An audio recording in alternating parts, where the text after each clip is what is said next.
Hello students, अस्सलाम वालेकुम। उम्मीद है आप सब खैरियत से होंगे। लास्ट लेक्चर में हमने एक्सरसाइज 4.2 कंप्लीट की थी, जिसमें हमने वो क्वेश्चंस किए थे डेरिवेटिव्स के कि जब वेरिएबल के ऊपर वेरिएबल आ जाए या कांस्टेंट के ऊपर वेरिएबल आ जाए। तो आज हमारी जो है वो एक्सरसाइज 4.3 है, न्यू एक्सरसाइज है। इस एक्सरसाइज में भी हम डेरिवेटिव्स पढ़ना है और किस टॉपिक को पढ़ना है? Derivatives of implicit functions. Implicit functions का मतलब होता है a function of several variables.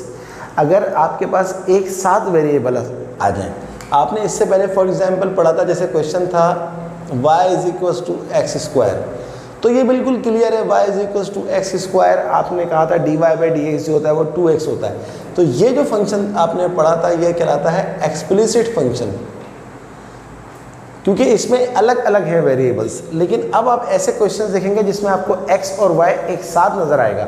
तो जहाँ पर आपको x और y एक साथ नज़र आए उसको आप कहते हैं सेवरल वेरिएबल्स फंक्शंस या फिर इम्प्लिसिट फंक्शंस।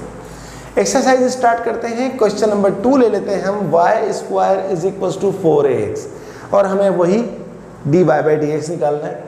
तो आपको मैंने क्या बताया था कि क्वेश्चन नंबर 2 है, यहाँ पर कॉमा डाल के इसको रख देते हैं इस तरह कि आप इसको 2y स्क्वायर ना समझें। ये क्वेश्चन नंबर 2 है, y square is equals to 4x। अब सबसे पहले पावर का डेरिवेटिव क्या निकलेंगे? पावर पहले लिखेंगे, पावर में से 1 माइनस कर देंगे तो ये हो जाएगा 2y, और y का भी डेरिवेटिव निकालेंगे। और आपको मैंने लास्ट क्लास में बताया था कि y का डेरिवेटिव जो होता है वो dy बाई डी एक्स होता है। तो ये हो गया 2y dy by d x. 4ax, x का डेरिवेटिव 1, 4a इंटू 1 4a। अब आपने क्या करना होगा, क्योंकि आपको dy बाई डी एक्स निकालना है तो आपको dy बाई डी एक्स को एक साइड पे सेपरेट करना है, बाकी तमाम चीज़ों को उस साइड पे लेके जाना है। तो देखेंगे 2y यहाँ पर क्या हो रहा है, मल्टीप्लाई हो रहा है, ये उस साइड पे जाके 4a से डिवाइड हो जाएगा। तो ये हो जाएगा 4a अपॉन 2y, 2 1 जा 2, 2 2 जा 4, ये आप काट दीजिए। तो आपका जो dy बाई डी एक्स आया वो आया 2a upon y। dy by d x जब 100% सेपरेट हो जाए तो वही आपका आंसर होता है इम्प्लिसिट फंक्शंस के अंदर। एक और क्वेश्चन मैंने उठाया है, question number 3, X square upon ए square plus Y square upon B square, ये क्वेश्चन नंबर 3 है। Y square upon B square is equals to 1। हमें इसमें भी dy बाई डी एक्स निकालना है। अब देखेंगे ये इम्प्लिसिट फंक्शन है क्योंकि x और y आपको इकट्ठा नजर आ रहा है, एक साथ नजर आ रहा है। तो अब इसमें dy बाई डी एक्स निकालने के लिए यूजुअली अगर आपको फ्रैक्शन में कोई चीज़ आ जाए तो आप उसको पहले लीनियर फॉर्म में लेकर आ जाएं। किस तरह कि आप ए स्क्वायर और बी स्क्वायर का एलसीएम ले लीजिए। ए स्क्वायर और बी स्क्वायर का एलसीएम आ गया a square b square, a square से कैंसिल हो गया, बी स्क्वायर एक्स स्क्वायर से मल्टीप्लाई हो जाएगा, ये हो जाएगा b square x square, plus b square से कैंसिल हो जाएगा तो ए स्क्वायर मल्टीप्लाई हो जाएगा इससे, तो हो जाएगा A square Y square is equals to 1। अब आप क्या करें, ये ए स्क्वायर बी स्क्वायर यहाँ पर डिवाइड हो रहा है, वहाँ जाके 1 से मल्टीप्लाई हो जाएगा तो ये हो जाएगा ए स्क्वायर बी स्क्वायर। अब इस जगह पर इसके बाद यहाँ पर ये इसके बाद ये और ये, यहाँ हमने सिर्फ सिंप्लीफिकेशन की है। यहाँ पर हम निकालेंगे अब डेरिवेटिव। बी स्क्वायर कॉन्स्टेंट है, ऐसे ही आ गया। एक्स स्क्वायर का डेरिवेटिव क्या होता है 2x, वो लिख दिया आपने। प्लस ए स्क्वायर ऐसे ही आ गया। वाई स्क्वायर का डेरिवेटिव क्या होता है 2y into dy by d x. ये हमने यहाँ पर भी देखा क्वेश्चन नंबर 2 में कि y स्क्वायर था, पहले पावर का डेरिवेटिव निकाला और फिर फंक्शन का। फंक्शन क्या है y, तो y का डेरिवेटिव क्या होता है dy बाई डी एक्स। ये कांस्टेंट है और पूरे कांस्टेंट का डेरिवेटिव क्या होता है 0, तो यहाँ आ गया 0। अब इसको सिंप्लीफाई कर लेते हैं। यहाँ पर डेरिवेटिव का काम खत्म हो चुका है। 2x b square, a square को 2y से मल्टीप्लाई करेंगे, हो जाएगा 2y a square dy by d x. अब आप dy बाई डी एक्स वाली टर्म को रखें एक साइड पे, बाकी तमाम चीज़ों को उस साइड पे भेज दें। तो ये पूरी चीज़ dy बाई डी एक्स वाली थी, इसको यहाँ रखा 2x बी स्क्वायर, इसके साथ dy बाई डी एक्स नहीं था तो इसको यहाँ शिफ्ट कर दें तो ये हो जाएगा माइनस 2x बी स्क्वायर। अब इसके बाद dy बाई डी एक्स को सेपरेट करना है, ये 2y ए स्क्वायर यहाँ पर मल्टीप्लाई हो रहा है, इस साइड में आके डिवाइड हो जाएगा।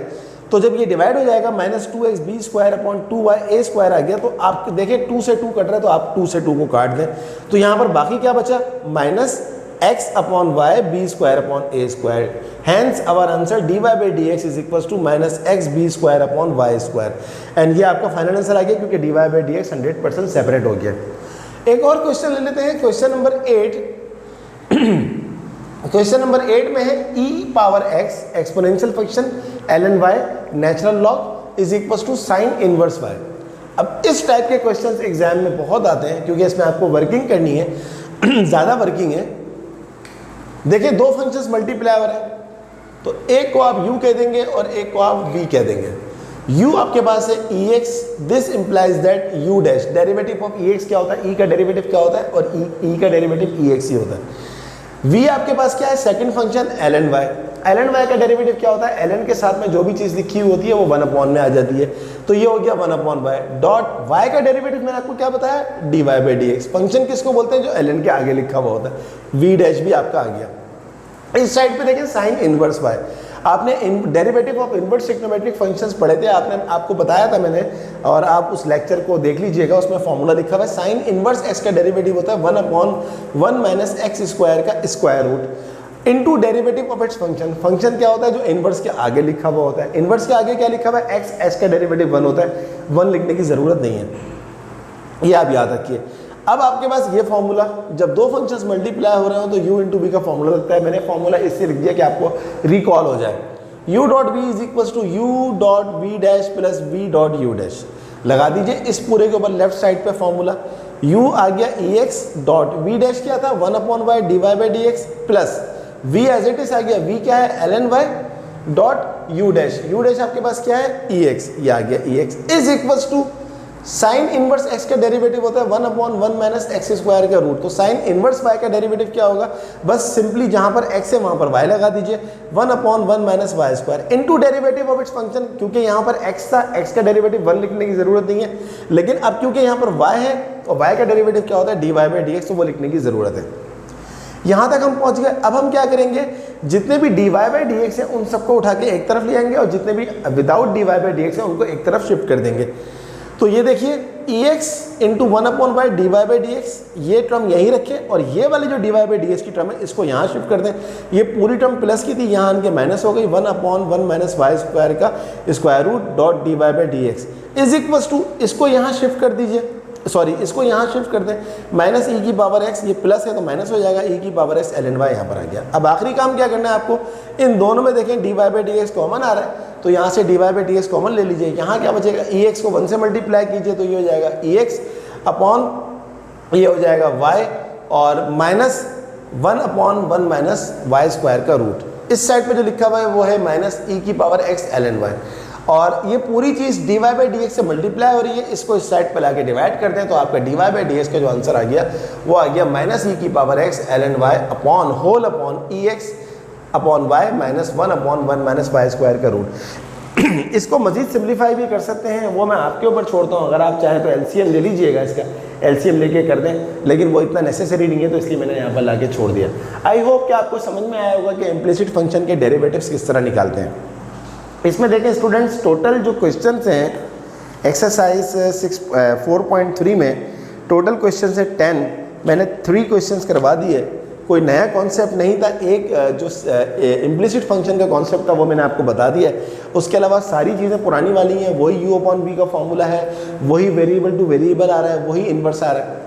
तो मेरी कोशिश ये है कि मैं इस एक्सरसाइज को आज ही ये एंड कर दूं, लेकिन ये कि नेक्स्ट लेक्चर में एक क्वेश्चन और करवा दूंगा आपको याद दहानी कराने के लिए, आपकी प्रैक्टिस के लिए।